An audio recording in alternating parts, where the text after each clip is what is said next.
নবীজি আপনার জানের চেয়ে দামি, নবীজি আপনার বাবার চেয়ে দামি, নবীজি আপনার মায়ের চেয়ে দামি, নবীজি আপনার বিবির চেয়ে দামি, নবীজি আপনার সন্তানের চেয়ে দামি, নবীজি আপনার বাড়ির চেয়ে দামি, নবীজি আপনার ব্যবসার চেয়ে দামি, নবীজি আপনার চাকরির চেয়ে দামি।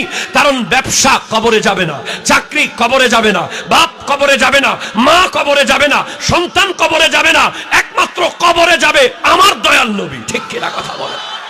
আল্লাহ বলছেন আমি মুমিনদেরকে বড় দয়া করেছি।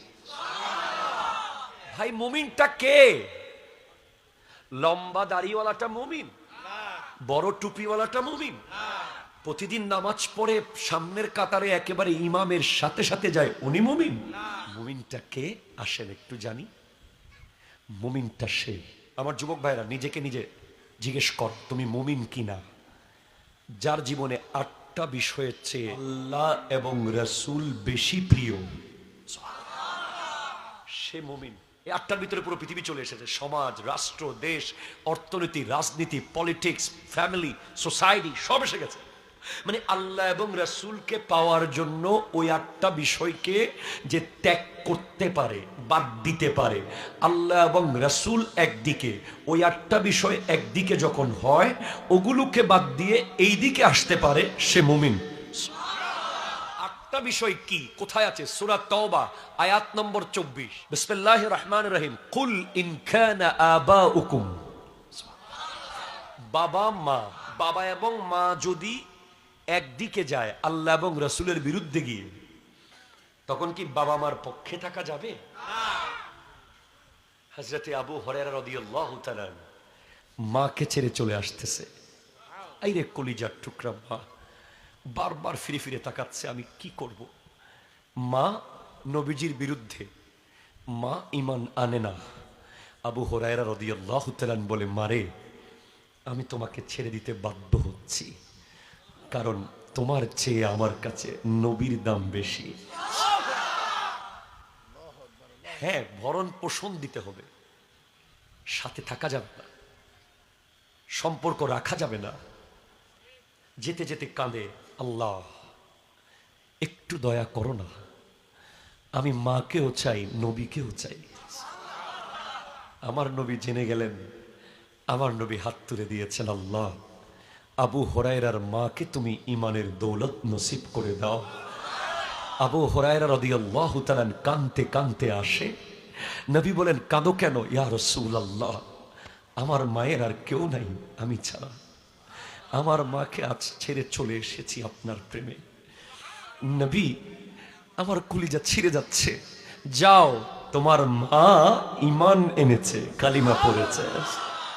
বাবা হযরতে আবু উবাইদা ইবনুল জাররাহ, জান্নাতের সুসংবাদপ্রাপ্ত 10 জন সাহাবার একজন। জান্নাতের সুসংবাদপ্রাপ্ত 10 জন সাহাবা কে কে জানেন আপনারা? 1 সিদ্দিক আকবর, 2 ফারুক আজম, 3 উসমান যুন্নুরাইন, 4 মৌলা আলী, 5 হযরতে তালহা, 6 হযরতে জুবাইর, 7 হযরতে আব্দুর রহমান ইবনে আউফ, 8 হযরতে সাদ ইবনে আবি ওয়াক্কাস রাদিয়াল্লাহু তাআলা, 9 হযরতে আবু উবাইদা ইবনুল জাররাহ, 10 হযরতে সাঈদ ইবনে যায়েদ। এখানে একজন আবু উবাইদা ইবনুল জাররাহ, উনি বদরের যুদ্ধে ওনার বাবার গর্দান ফেলে দিয়েছিলেন। সবাই ওনাকে নিয়ে বিভিন্ন কথা বলেছে, কিন্তু আল্লাহর পক্ষ থেকে এসেছে, না, এখানে নবী এবং বাপ, বাপ একদিকে নবী একদিকে, তখন সন্তান অবশ্যই বাপকে ছেড়ে নবীর পক্ষে যাবে। ঠিক কিনা কথা জোরে বলেন, হাত তুলে বলেন ঠিক কিনা বলেন।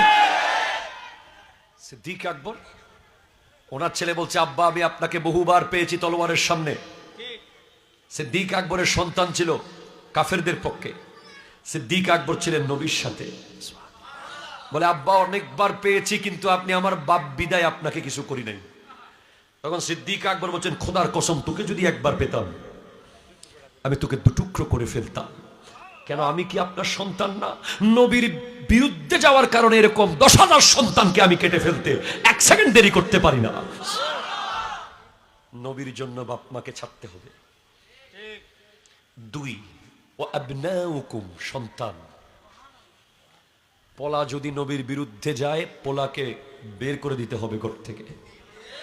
এগুলো নিয়ে আমতা আমতা করার সুযোগ নেই, এগুলো ক্লিয়ার কাট কথা, ঠিক কিনা কথা জোরে বলেন। পোলা যদি নবীর বিরুদ্ধে যায় সেই পোলাকে ত্যায্য পুত্র করে দিতে হবে, ঠিক কিনা কথা বলেন। যদি সে না মানে বুঝাবেন বুঝাবেন বুঝাবেন। বর্তমান যুগে বহুত পোলা আছে বাপেরে বেদাতি কয়, কতক্ষণ না আছে না নাই। 3 ওয়া ইখওয়ানুকুম ভাই, 4 ওয়া আজওয়াজুকুম স্ত্রী বিবি, ঠিক কিনা কথা বলে। ওয়া আশিরাতুকুম সমাজ। মিলাদুন নবী করব, সমাজের মানুষ কি বলবে, সবাই তো একমত হচ্ছে না, থাকবে এবার বাদ দাও। মিলাদ কিয়াম করবো, আচ্ছা থাকবো, সমাজের সবাই তো মানতেছে না, এক একজনে একটা বলতেছে, নালে মিলাদ কিয়াম বাদ দেন, ঝামেলা করিয়েন না। আছে না নাই কথা বলেন। নাতে রসুল পড়বে, আরে সমাজের মুরব্বীরা সবাই একমত হচ্ছে না, বাদ দেন। এইভাবে নবীর বেলায় সমাজকে বাদ দিয়ে এক ঘরে হয়ে যেতে হবে, এক ঘরে একা থাকতে হবে, প্রয়োজনে গোটা সমাজকে বাদ দিতে হবে, নবীর পক্ষে থাকতে হবে, ঠিক কিনা কথা জন্য বলেন। ওয়া আমওয়ালুন ইকতারাফতুমুহা, ওই সম্পদ যেটা তুমি ব্যাংকে জমিয়ে রেখেছো। ওয়া তিজারাতুন তাকশাউনা কাসাদাহা, ওই ব্যবসা যেটা হারিয়ে যাওয়ার ভয়ে তুমি মিলাদুন নবীর মাহফিলে না এসে বসে বসে মিটিং করতেছো। আপনি দেখবেন অনেক মানুষ মিলাদুন নবীর মাহফিলের খবর জানে কিন্তু দোকানদারি করতেছে, ঠিক কিনা কথা বলেন।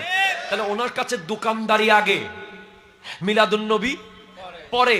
ওনার কাছে পানের দোকান, চায়ের দোকান উনি বন্ধ করতে পারে নাই একদিন মিলাদুন নবীর প্রোগ্রামের জন্য। তার মানে ওনার কাছে নবীর মোহাব্বতের কোনো মূল্য নাই, থাকলে উনি দোকান বন্ধ করে দিয়ে চলে আসতে পারত, ঠিক কিনা কথা বলে বলেন।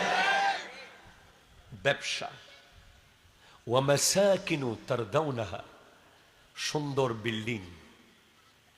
কত মানুষ বিল্ডিং এর রং করতে করতে নামাজ পড়তে পারে না, ঠিক কিনা জোরে বলেন। এই একটা বিষয়ের জন্য আমরা আল্লাহকেও ছেড়ে দিয়েছি, অনেক সময় নবীকেও ছেড়ে দিয়েছি। দেখা গেছে যে আপনি বাড়ির ছাদ পিটাচ্ছেন, ফজরের নামাজ ছাদে চলে গেছে, জোহরের নামাজও ছাদে চলে গেছে, আসরের নামাজও চলে গেছে, বাড়িতে রং করতেছেন, রং করতে করতে নামাজ শেষ, ঠিক কিনা কথা জোরে বলেন। ব্যবসায়িক মিটিং করতেছেন, মিটিং করতে করতে নামাজ শেষ। অবশ্যই আল্লাহ এবং রাসূলকে একটা জিনিসের চেয়ে বেশি মোহাব্বত করতে হবে, ঠিক কিনা কথা বলেন। আবার বলছি, 1 বাবা মা, 1 কি 2 নিজের সন্তান নিজের, 3 হচ্ছে ভাই, 4 হচ্ছে বিবি, 5 হচ্ছে সমাজ। এই 5টা হলো দুনিয়াবি। আর প্রফেশনাল লাইফে 6 হচ্ছে ব্যবসা, 7 হচ্ছে ব্যাংকের টাকা, 8 হচ্ছে সুন্দর বাড়ি। কথা জোরে বলে না, ঠিক কিনা। ব্যবসা, ব্যাংকের টাকা আর বাড়ি, এই 3টা হলো বাইরের মানুষ ছাড়া বাকি 5টা মানুষের ভিতরে। আপনি যদি নিশ্চিত হন যে এই 8টা বিষয়ের চেয়ে আপনি আল্লাহ এবং রাসূলকে বেশি ভালোবাসেন, তাহলে আপনি মুমিন। আপনার জন্যই নবীকে আল্লাহ নিয়ামত করে দিয়েছে।